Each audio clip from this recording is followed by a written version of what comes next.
श्री शिवाय नमस्तुभ्यम। अध्याय 23 और 24 प्रारंभ। ऋषि बोले, महाभाग व्यास शिष्य सूत जी, आपको नमस्कार है। अब आप उस परम उत्तम भस्म महात्म्य का ही वर्णन कीजिए। भस्म महात्म्य, रुद्राक्ष महात्म्य तथा उत्तम नाम महाआत्म्य, इन तीनों का परम प्रसन्नता पूर्वक प्रतिपादन कीजिए और हमारे हृदय को आनंद दीजिए। सूत जी ने कहा, महर्षियों, आपने बहुत उत्तम बात पूछी है। यह समस्त लोगों के लिए हितकारक विषय है। जो लोग भगवान शिव की उपासना करते हैं वे धन्य हैं, कृतार्थ हैं। उनका देह धारण सफल है तथा उनके समस्त कुल का उद्धार हो गया है। जिनके मुख में भगवान शिव का नाम है, जो अपने मुख से सदाशिव और शिव इत्यादि नामों का उच्चारण करते रहते हैं, पाप उनका उसी तरह स्पर्श नहीं करते जैसे खदिर वृक्ष के अंगार को छूने का साहस कोई भी प्राणी नहीं कर सकता। हे श्री शिव, आपको नमस्कार। श्री शिवाय नमस्तुभ्यम। ऐसी बात जब मुंह से निकलती है तब वह मुख समस्त पापों का विनाश करने वाला पावन तीर्थ बन जाता है। जो मनुष्य प्रसन्नता पूर्वक उस मुख का दर्शन करता है उसे निश्चय ही तीर्थ सेवन जनित फल प्राप्त होता है।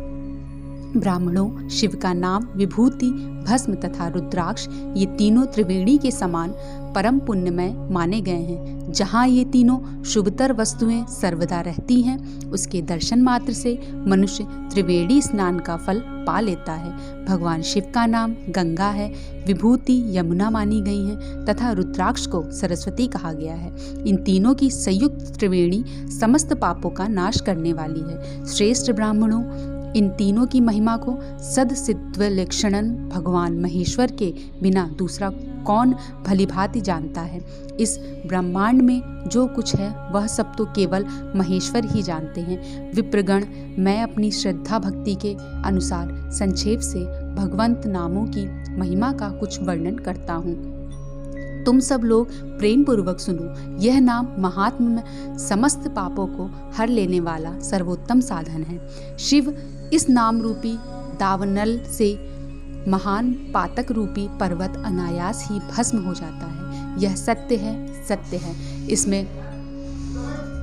इसमें संशय नहीं है। शौनक, पाप मूलक जो नाना प्रकार के दुख हैं वे एकमात्र शिव नाम से ही नष्ट होने वाले हैं। दूसरे साधनों से संपूर्ण यत्न करने पर भी पूर्णतया नष्ट नहीं होते।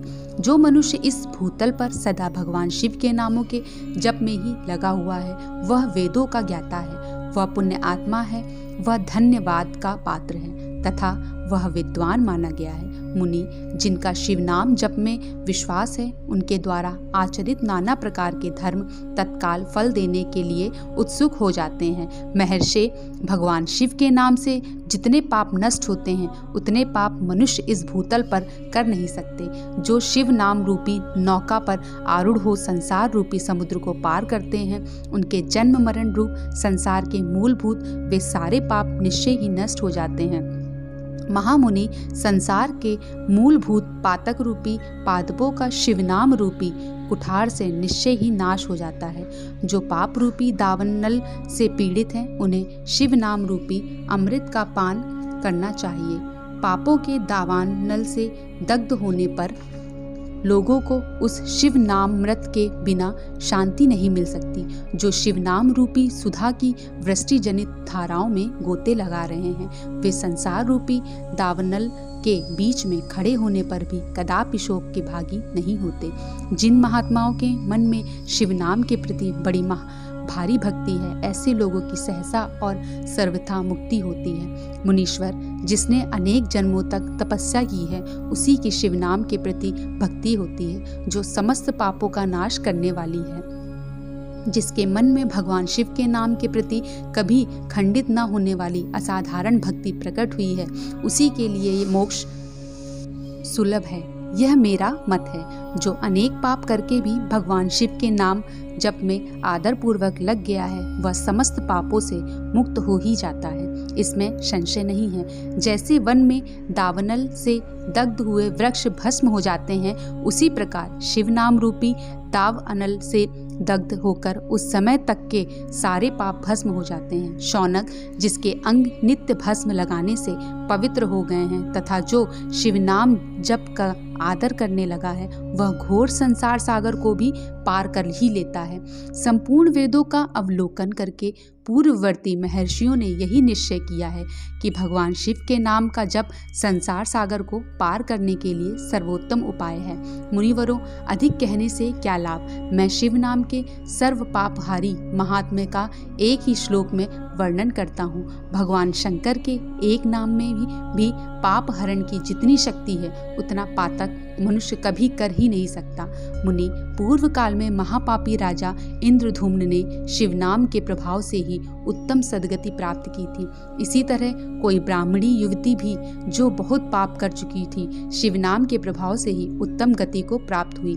द्विजरों, इस प्रकार मैंने तुमसे भगवान नाम के उत्तम महात्म आत्म का वर्णन किया। अब तुम भस्म का महात्म सुनो, जो समस्त पावन वस्तुओं को भी पावन करने वाला है। महर्षियों, भस्म संपूर्ण मंगल को देने वाली तथा उत्तम है। उसके 2 भेद बताए गए हैं। उन भेदों का मैं वर्णन करता हूँ। सावधान होकर सुनो। एक को महाभस्म जानना चाहिए और दूसरे को स्वलभ भस्म।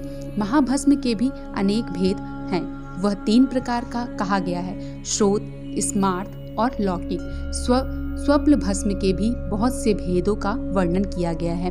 श्रोत और स्मार्त भस्म को केवल द्विजों के ही उपयोग में आने के योग्य कहा गया है। तीसरा जो लौकिक भस्म है वह अन्य सब लोगों के भी उपयोग में आ सकता है। श्रेष्ठ महर्षियों ने यह बताया कि द्विजों को वैदिक मंत्र के उच्चारण पूर्वक भस्म धारण करना चाहिए। दूसरे लोगों के लिए बिना मंत्र के ही केवल धारण करने का विधान है। जले हुए गोबर से प्रकट होने वाला भस्म आग्नेय कहलाता है। महामुनि, वह भी त्रिपुंड का द्रव्य है, ऐसा कहा गया है। अग्निहोत्र से उत्पन्न हुए भस्म का भी मनीषी पुरुषों को संग्रह करना चाहिए। अन्य यज्ञ से प्रकट हुआ भस्म भी त्रिपुंड धारण के काम में आ जाता है। जाबालोपनिषद में आए हुए अग्नि इत्यादि 7 मंत्रों द्वारा जल मिश्रित भस्म से धूलन करना चाहिए। महर्षियों, जाबिलिनों, सभी वर्णों और आश्रमों के लिए मंत्र से यह बिना मंत्र के भी आदर पूर्वक भस्म से त्रिपुंड लगाने की आवश्यकता बताती है। समस्त अंगों में सजल भस्म को मलना अथवा विभिन्न अंगों में तिरछा त्रिपुंड लगाना, इन कार्यों को मोक्षार्थी पुरुष प्रमाद से भी न छोड़े, ऐसे श्रुति का आदेश है। भगवान शिव और विष्णु ने भी त्रियंक त्रिपुंड धारा किया है। अन्य देव देवियों सहित भगवती उमा और लक्ष्मी देवी ने भी वाणी द्वारा इसका प्रशंसा की है। ब्राह्मणों, क्षत्रियों, वैश्यों, शूद्रों, वर्ण संकरों तथा जाति भ्रष्ट पुरुषों ने भी उद्धूलन एवं त्रिपुंड के रूप में भस्म धारण किया है। इसके पश्चात भस्म धारण तथा त्रिपुंड की महिमा एवं विधि बताकर सूत जी ने फिर कहा, महर्षियों, इस प्रकार मैंने संक्षेप में त्रिपुंड का महात्म बताया है। यह समस्त प्राणियों के लिए गोपनीय रहस्य है, अतः तुम्हें भी इसे गुप्त ही रखना चाहिए। मुनिवरों, ललाट आदि सभी निर्दिष्ट स्थानों में जो भस्म 3 तिरछी रेखाएं बनाई जाती हैं उन्हीं को विद्वानों ने त्रिपुंड कहा है। भवों के मध्य भाग से लेकर जहाँ तक भवों का अंत है उतनी बड़ा त्रिपुंड ललाट में धारण करना चाहिए। मध्यमा और अनामिका उंगली से 2 रेखाएं करके बीच में अंगुष्ठ द्वारा प्रतिलोभ भाव से की गई रेखा त्रिपुंड कहलाती है। अथवा बीच की 3 उंगलियों से भस्म लेकर यत्न पूर्वक भक्ति भाव से ललाट में त्रिपुंड धारण करें। त्रिपुंड अत्यंत उत्तम तथा भोग और मोक्ष का देने वाला होता है। त्रिपुंड की 3 रेखाओं में से प्रत्येक के 9 देवता हैं जो सभी अंगों में स्थित हैं। मैं उनका परिचय देता हूँ, सावधान होकर सुनो। मुनिवरों, प्रणव का प्रथम अक्षर आकार, ग्राहपत्य, अग्नि, पृथ्वी, धर्म, रजोगुण, ऋग्वेद, क्रियाशील, प्रातः सवन तथा महादेव ये त्रिपुंड की प्रथम रेखा के 9 देवता हैं। यह बात शिव दीक्षा परायण पुरुषों को अच्छी तरह समझ लेनी चाहिए। प्रणव का दूसरा अक्षर उकार, दक्षिणा अग्नि, आकाश, सत्वगुण, यजुर्वेद, मध्यन सवन, इच्छा शक्ति, अंतरात्मा तथा महेश्वर ये दूसरी रेखाओं के 9 देवता हैं। प्रणव का तीसरा अक्षर मकार, आहवनीय, अग्नि, परमात्मा, तमोगुण, धूलोक, ज्ञान शक्ति, सामवेद, तृतीय वासन तथा शिव ये तीसरी रेखा के 9 देवता हैं। इस प्रकार स्थान देवताओं को उत्तम भक्तिभाव से नित्य नमस्कार करके स्नान आदि से शुद्ध हुआ पुरुष यदि त्रिपुंड धारण करे तो भोग और मोक्ष को भी प्राप्त कर लेता है। मुनीश्वर, यह संपूर्ण अंगों में स्थान देवता बताए गए हैं। अब उनके संबंधी स्थान बताता हूँ, भक्तिपूर्वक सुनो। 32, 16, 8 अथवा 5 स्थानों में त्रिपुंड का न्यास करें। मस्तक, ललाट, दोनों कानों, दोनों नेत्रों, दोनों नासिक, मुख, कंठ, दोनों हाथों, दोनों कोहनी, दोनों कलाई, हृदय, दोनों पार्श्व भाव, नाभि, दोनों अंडकोश, दोनों उरु, दोनों गुल्फ, दोनों घुटने, दोनों पिंडली और दोनों पैर, ये 32 उत्तम स्थान हैं। इनमें क्रमशः अग्नि, जल, पृथ्वी, वायु, 10 दिक्प्रदेश, 10 दिक्पाल तथा 8 वसुओं का निवास है। धर, ध्रुव, सोम, आप, अनिल, अनल, प्रत्युष और प्रभास, ये 8 वसु कहे गए हैं। इन सब का नाम मात्र लेकर इनके स्थानों में विद्वान पुरुष त्रिपुंड धारण करे अथवा एकाग्रचित हो 16 स्थान में ही त्रिपुंड धारण करे। मस्तक, ललाट, कंठ, दोनों कंधों, दोनों भुजाओं, दोनों कोहनियों तथा दोनों कलाइयों में, हृदय में, नाभि में, दोनों पसलियों में तथा पृष्ठ भाग में त्रिपुंड लगाकर वहाँ दोनों अश्विनी कुमार का, शिव, शक्ति, रुद्र, ईश तथा नारद का और वामा आदि 9 शक्तियों का पूजन करे। यह सब मिलकर 16 देवता हैं। अश्विनी कुमार 2 कहे गए हैं, नासत्य और दस्त्र अथवा मस्तक, केश, दोनों कान, मुख, दोनों भुजा, हृदय, नाभि, दोनों उरु, दोनों जानु, दोनों पैर और पृष्ठ भाग, इन 16 स्थानों में 16 त्रिपुंड का न्यास करें। मस्तक में शिव, केश में चंद्रमा, दोनों कानों में रुद्र और ब्रह्मा, मुख में विघ्नराज गणेश, दोनों भुजाओं में विष्णु और लक्ष्मी, हृदय में शंभु, नाभि में प्रजापति, दोनों उर्वों में नाग और नाग कन्याएं, दोनों घुटनों में ऋषि कन्याएं, दोनों पैरों में समुद्र तथा विशाल पृष्ठभाग में संपूर्ण तीर्थ देवता रूप से विराजमान हैं। इस प्रकार 16 स्थानों का परिचय दिया गया है। अब 8 स्थान बताए जाते हैं। गुहा स्थान, ललाट, परम उत्तम कर्ण युगल, दोनों कंधे, हृदय और नाभि, ये 8 स्थान हैं। इनमें ब्रह्मा तथा सप्त ऋषि, ये 8 देवता बताए गए हैं। मुनीश्वरों, भस्म के स्थान को जानने वाले विद्वानों ने इस तरह 8 स्थानों का परिचय दिया है। अथवा मस्तक, दोनों भुजाएं, हृदय और नाभि, इन 5 स्थानों को भस्म वेता पुरुषों ने भस्म धारण करने के योग्य बताया है। यथासंभव देश, काल आदि की अपेक्षा रखते हुए उद्दूलन को अभिमंत्रित करना और जल में मिलाना आदि कार्य करें। यदि उद्दूलन में भी असमर्थ हो तो त्रिपुंड आदि लगाएं।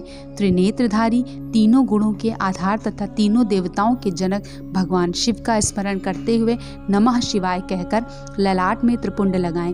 ईशाभ्याम नमः ऐसा कहकर दोनों पार्श्व भागों में त्रिपुंड धारण करें। बीजाभ्याम नमः यह बोलकर दोनों कलाइयों में भस्म लगाएं। पितृभ्याम नमः यह कहकर नीचे के अंगों में, उमेशाभ्याम नमः यह कहकर ऊपर के अंगों में तथा भीमाय नमः यह कहकर पीठ में और सिर के पिछले भाग में त्रिपुंड लगाना चाहिए। अध्याय 24, 23 और 24 समाप्त। श्री शिवाय नमस्तुभ्यम।